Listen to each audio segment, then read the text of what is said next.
Okay, guys, so let's talk about The Assistant. This movie is basically a movie created by a director called Kitty Green, and she's an activist. So today we're going to actually start by talking about Kitty Green and the types of movies that she works on and why she works on them. This will give you an idea of exactly what to get from The Assistant, because when you're watching a movie, some people watch because they can identify with the cause or the reason for making the movie. Other people just want entertainment. So we want those who are looking for entertainment to actually be managed in terms of their expectations. So let's talk about Kitty Green. These are the movies that she has done so far. The first is called Casting John Bennett. Casting John Bennett is a sly and stylized exploration of the world's most sensational child murder case, the still unsolved death of 6-year-old American beauty queen John Bennett Ramsey. Over 15 months, the filmmakers traveled to Ramsey's Colorado hometown to elicit responses, reflections, and performances from the local community, creating a bold work of art born from the collective memories and mythologies of the crime inspired. So this is basically like a documentary. You know how those movies go. It's not entertainment. It's not something you take your girlfriend to.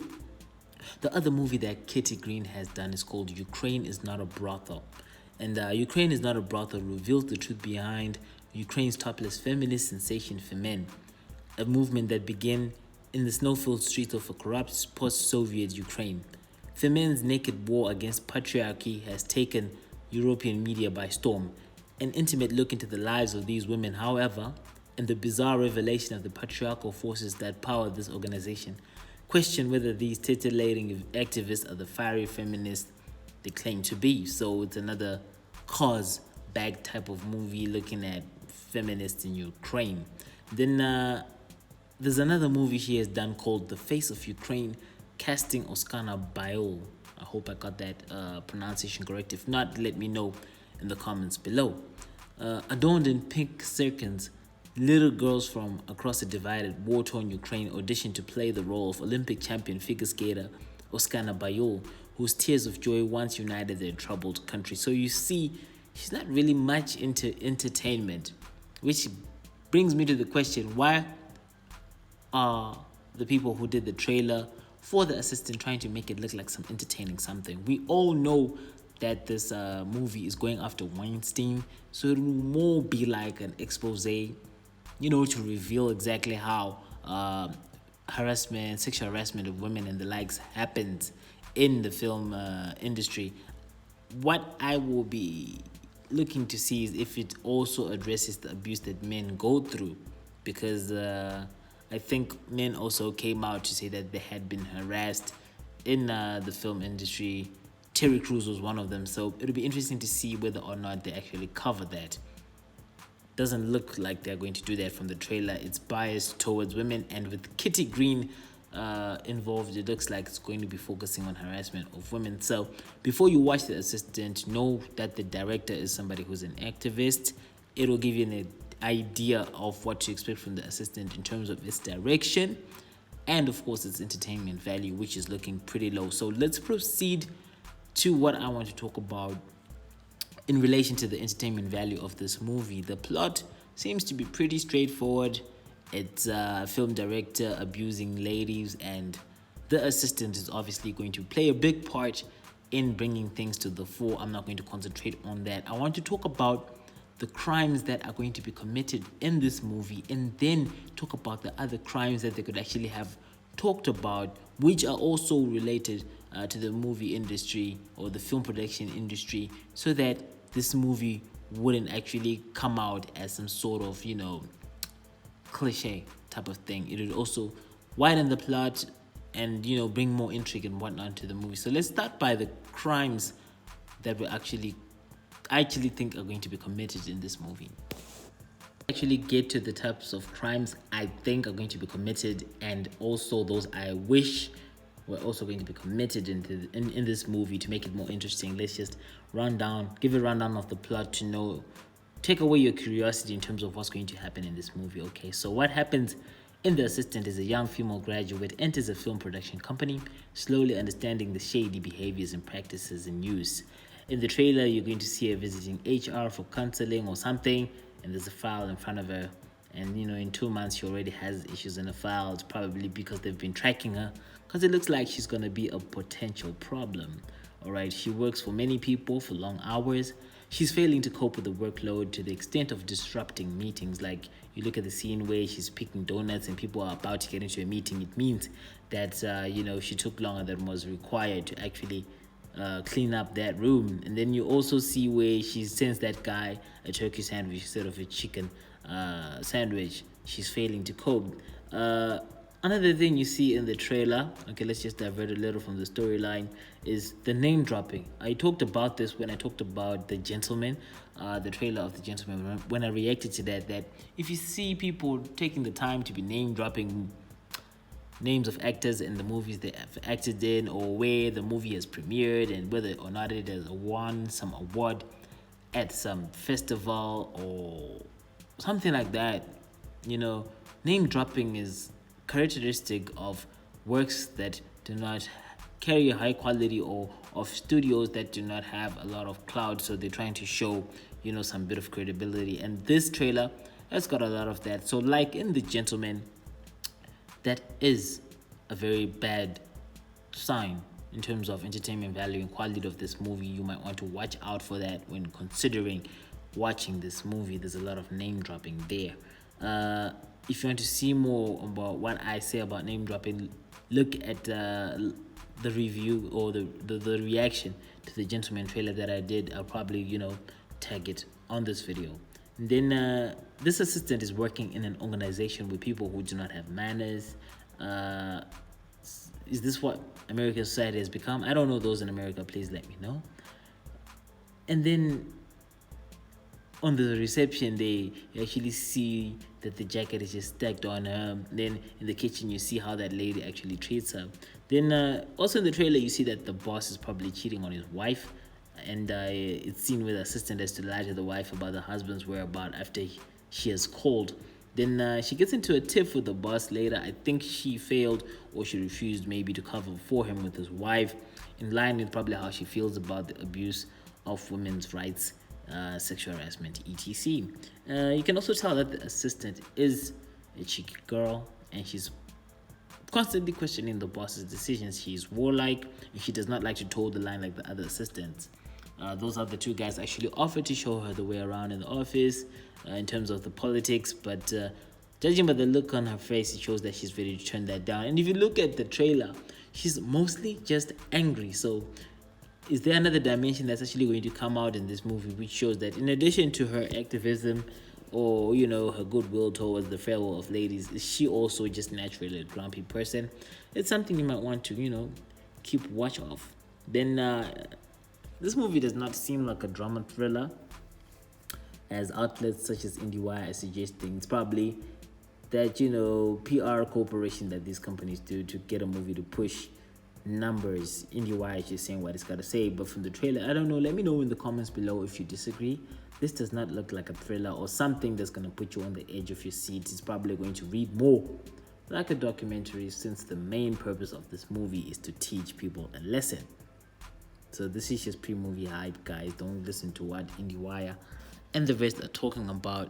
Now to actually move on to the crimes that are going to appear in this movie, and then I'm going to touch on two other crimes that I wish would have also been included to actually give this movie's plot a bit more of, some punch, because right now it's looking like it's pretty straightforward and exactly what's going to happen. The boss is probably going to be brought down due to the efforts of the assistant, and his sexual harassment within and outside the office is going to be exposed, probably going to be divorced by his wife, and of course he's going to lose his job, maybe to go to court and go to jail like Weinstein. I don't know if you think it's going to end up different, but this is basically what's going to happen. Movie, or one of the crimes, is probably bribing and misappropriation of company funds. You see on the trailer, the assistant says the last two checks don't have a name or anything, and the other assistant responds he will know what it is for. It seems like there's a network of crime within the company that runs from top to bottom, and she wants to fight that, or more likely he's actually using these checks on his girlfriends, the girlfriends that come out on the trailer.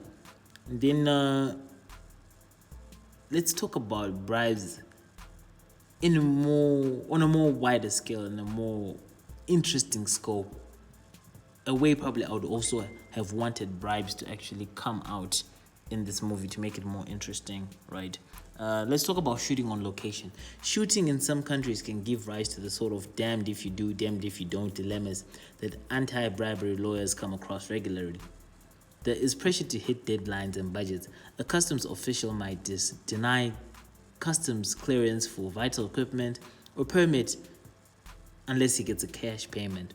A local mayor could issue a permit or not, depending on what it is in for him personally.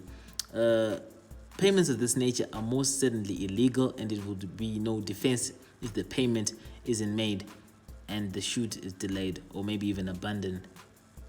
Avoiding financial losses is not an excuse for companies to actually get into bribery. So maybe we would have wanted to see that type of scenario where they want to bribe someone for filming locations, just to widen the scope. Another issue of bribery also occurs in the commercial sphere. Commercial relationships with state-controlled broadcasting and or filmmaking companies have to be handled carefully. There is a risk that executives of such companies will be deemed foreign public officials, and that any gift or hospitality put their way, certainly anything which might seem as an attempt to influence their judgment on a project, could be seen as a bribery. This is another scenario we would have want to see, maybe just to make the movie a bit more interesting.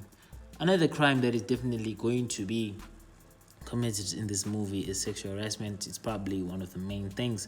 You actually see on the scene where one of the assistants says, "I wouldn't sit there," and the other one says, "Never sit on the couch." It's probably because that is where the love making happens and people don't want to get mixed up with whatever elements are left on the couch, bodily fluids, scents, maybe odors, depending on how a person actually treats themselves. These guys could have actually talked about so that this movie would not actually be monotonous, would be abusing film production, tax relief schemes. Let me talk about those a bit.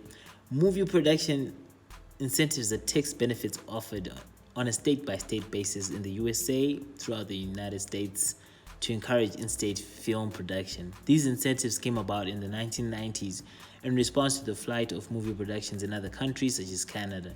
Since then, states have offered increasingly competitive incentives to lure productions away from other states.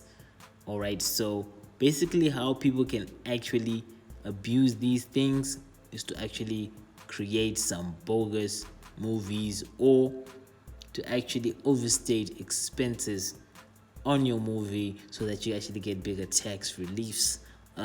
This would have been interesting to see, and also bring in the element of the FBI, some action, since probably this becomes a federal case. Another crime I'd have loved to see is fake movie investment schemes. This is where people create bogus movies or very cheap movies or very poor movies and then probably cheat a lot of people into investing in them and not getting their return. An example is of Gigapix.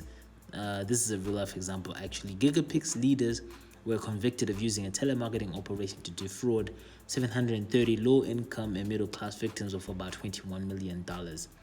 At some point in the past, a Los Angeles federal judge sentenced Gigapix CEO Christopher Blueveld and the company president David Pritchard to 8.5 years respectively in federal prison.